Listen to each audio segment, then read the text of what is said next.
কৈ কেলত যোগদান কৰিবলৈ যোৱা 6জন যুৱকক কোকৰাঝাৰলৈ অনা হৈছে নাগালেণ্ডৰ মন জিলাৰ পৰা কোকৰাঝাৰ আৰক্ষী আৰু নাগালেণ্ড আৰক্ষীয়ে যৌথভাৱে 30 জুনত আটক কৰি আজি কোকৰাঝাৰ আৰএনবি চিকিৎসালয়লৈ স্বাস্থ্য পৰীক্ষাৰ বাবে আনে তেওঁলোকক আটকাধীন যুৱকসকলক পশ্চিমবংগৰ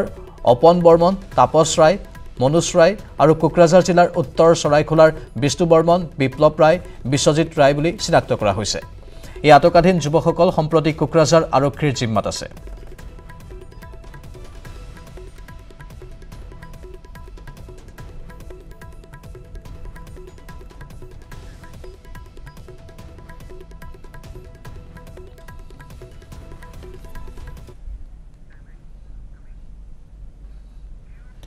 মণিপুৰৰ ঘটনাক লৈ অসমত এতিয়াও হুকাকুল পৰিৱেশৰ সৃষ্টি হৈ আছে কাৰণ এতিয়াও ধ্বংসস্তূপৰ মাজতে আবদ্ধ হৈ আছে অসমৰ 20 জনকৈ লোক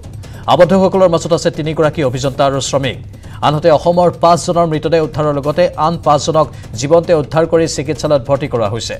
আবদ্ধসকলৰ মাজত আছে মৰিগাঁও নলবাৰী বজালী কুলকগঞ্জ আৰু ডিমাহাছাৰ লোক ধ্বংসস্তূপত আবদ্ধ অসমৰ 3 গৰাকীকৈ ৰেল বিভাগৰ অভিযন্তাও আছে গোলকগঞ্জৰ কমলেশ তালুকদাৰ আৰু ডিমাহাছাৰ 2 অভিযন্তা ধ্বংসস্তূপৰ মাজত সোমাই আছে আনহাতে আবদ্ধ হৈ আছে মৰিগাঁও বজালী আৰু নলবাৰীৰ শ্ৰমিক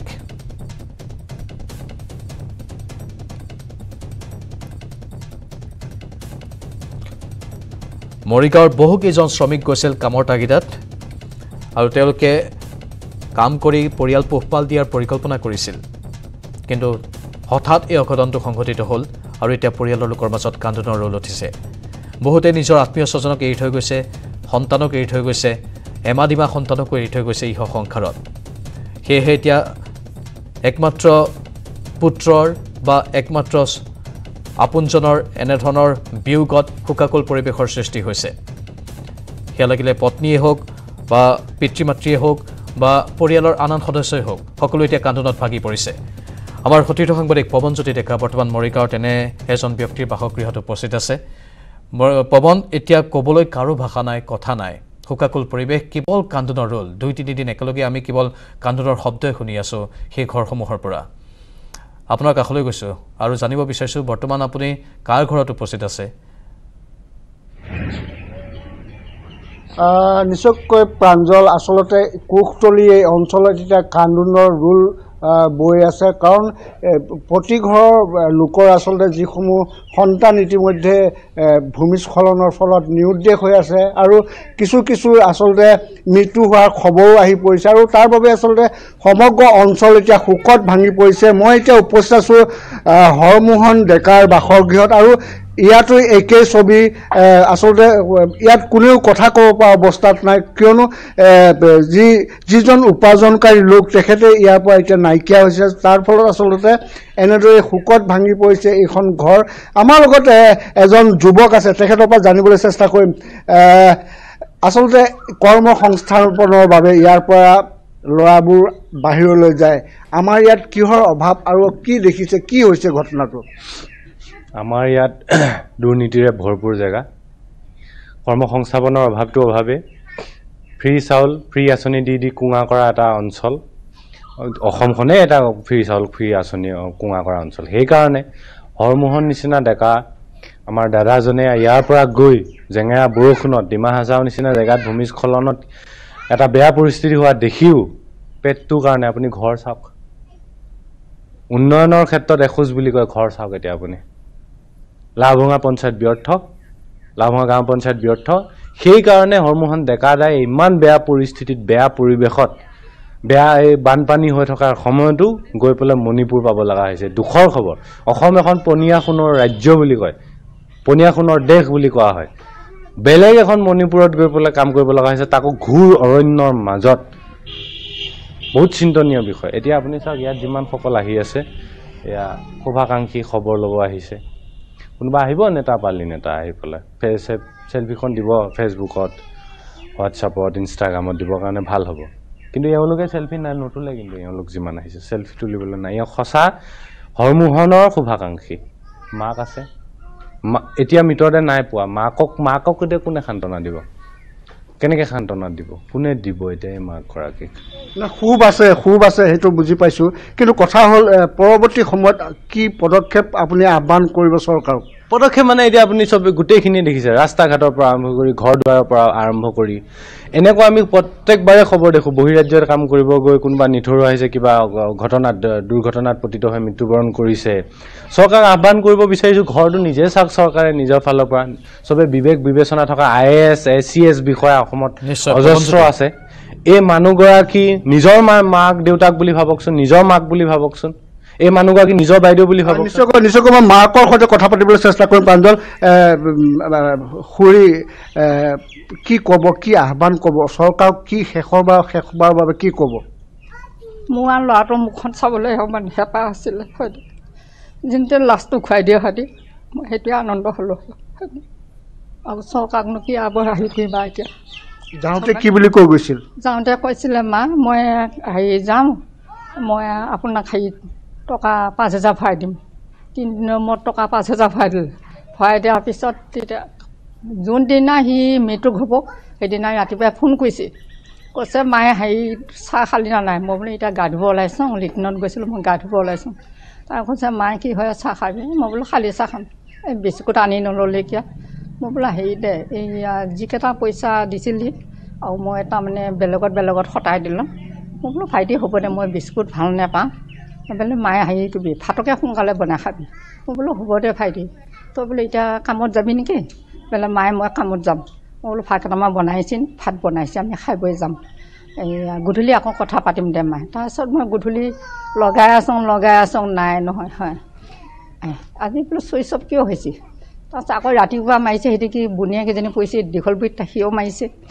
খাটৰ বুঢ়ীজনী পৰিছে সিও মাৰিছে তাৰপৰা নাই নহয় চুইচ অফ তাৰপৰা কৈছে মায়ে ফোন কৰি আছোঁ ডাঙৰ দাদা নাই ডাঙৰ দাদা আছোঁ একে চুইচ অফ একা কি হ'ল তাৰ সেইটো তাৰপিছত যাওঁতে আকৌ তাৰ মোবাইলটোত পইচাও নাই 220 টকা দি পেলাই মই আকৌ পুতলিৰ চাৰিত যাই পেলাই ভৰাই দিছোঁগৈ যায় তেওঁ বোলে ফোনত মই কথা পাতি থাকিম সেইটোৱে আনন্দ এটা ল'ৰা ছোৱালীৰ লগত তাৰপিছত আৰু নাই যোগাযোগ নাপালোঁ যোগাযোগ আহিছে নেকি তাৰপিছত খবৰটো আহিল কি বুলি খবৰ কৈছে এতিয়া বোৱাৰীজনী পথাৰলৈকে গৈছিলে বোৱাৰীজনীয়ে কৈছে মায়ে আমাৰ ভাইটিহঁতে লগত যোৱাবিলাকে তাত সিহঁতৰ বোৱাৰী সখাবুৰি গাঁওখনক কৈছে কানা কুটা হৈ আছে মায়ে খবৰটো লৈছোঁ মই আকৌ এইটো কথাকে মই মৰিগাঁৱলৈকে যাব ওলাইছোঁ মই বোলো পইচা অলপ আনো পানী আছে এতিয়া ভাইটিটো গৈছেহে আৰু তাৰনো পইচাকেইটা মই নকওঁ মই বোলো পইচা অলপ লৈ আনো দে ইজনী মানুহ খাবৰ কাৰণে তুলি আনো দে কেইটামান তাৰপৰা আহোঁ বুলি কওঁতে ডাঙৰ ছোৱালীজনীয়ে কৈছে মায়ে ডাঙৰ দাদা নাই ভাইটি দাদা নাই তই মৰিগাঁৱত যাই পেলাই তই পইচা বিচাৰি গৈছোঁ মই বোলো নহয় মই না কি কথা কওঁ তই তেতিয়া মই 2 তলাৰপৰা নামি আহিছোঁ নামি আহি গাড়ী এখন ভাড়া কৰি পেলাই ছেক্ৰেটেৰীত থাপিয়া মই পইচা লৈ পেলাই মোক এই গাড়ীখনে বোলো মোক নিদিবা লাগিব মোক খুব ডাঙৰ ঘটনা এটা হৈছে মানুহটোৱে লৈও আনিলে আনি পেলাই ঘৰত নমাই দিছে নমাই দিয়ে মই আকৌ এই ছেক্ৰেটেৰী নিয়া যোনটো কণ্ট্ৰেক্টাৰ নিয়া সেই তালৈকে গৈছোঁ তাৰ ঘৈণীয়েকৰ নাই এতিয়া সিহঁতৰতো হাহাকাৰ হৈ আছে আমিয়ে লৈ গৈছিলোঁ ল'ৰাকেইটা এতিয়া আমি কি কৰিম তাৰো মাথা গৰম হৈছে সি অন্ধাৰতে উঠি পেলাই গ'লগৈ মানুহটো সেইদিনা খবৰ পাই পেলাই গম পাইছেনে তাৰপিছতে খবৰ কি বুলি আহিল কালি আপোনালোকৰ সন্ধিয়া খবৰটো আহিল কি বুলি খবৰটো ওলাইছে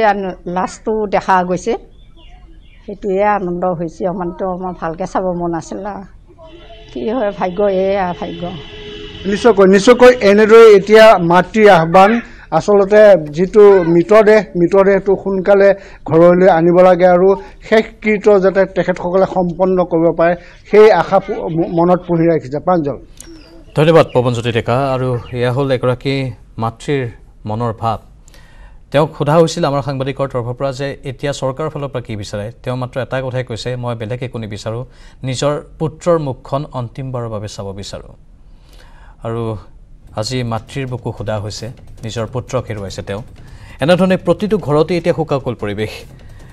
নশ্বৰ দেহসমূহ অনাৰ বাবে ব্যৱস্থা গ্ৰহণ কৰা হ'ব বুলি কোৱা হৈছে চৰকাৰৰ তৰফৰ পৰা মন্ত্ৰী পীযুষ হাজৰিকা গৈ তাত উপস্থিত হৈ ইতিমধ্যেই এই নশ্বৰ দেহসমূহ অসমলৈ অনাৰ বাবে কি পদক্ষেপ আছে সেইখিনি কাৰ্যপন্থা হাতত লোৱা বুলি উল্লেখ কৰিছে হয়তো কাইলৈৰ ভিতৰত বা পৰহিৰ ভিতৰত তেওঁলোকৰ নশ্বৰ দেহসমূহ অনা হ'ব নিজ ঘৰলৈ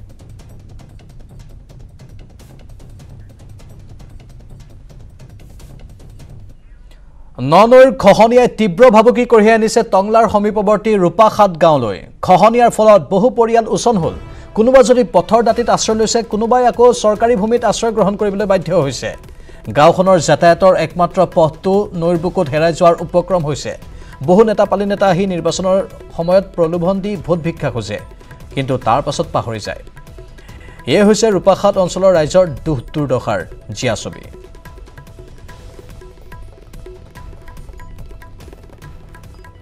অধিক জনাব আমাৰ সাংবাদিক ৰিপুঞ্জয় নাথে। বানপানী শেষ হোৱাৰ লগে লগে তীব্ৰ গৰাখহনীয়াৰ সৃষ্টি কৰিছে টঙলা ৰূপাতল অঞ্চলত। মই উপস্থিত আছোঁ এই নৈৰ পাৰত। এটা কথা ক'ব লাগিব যে এই অঞ্চলত যি বানপানী শেষ হৈ গ'ল তাৰ পিছতে কিন্তু এই অঞ্চল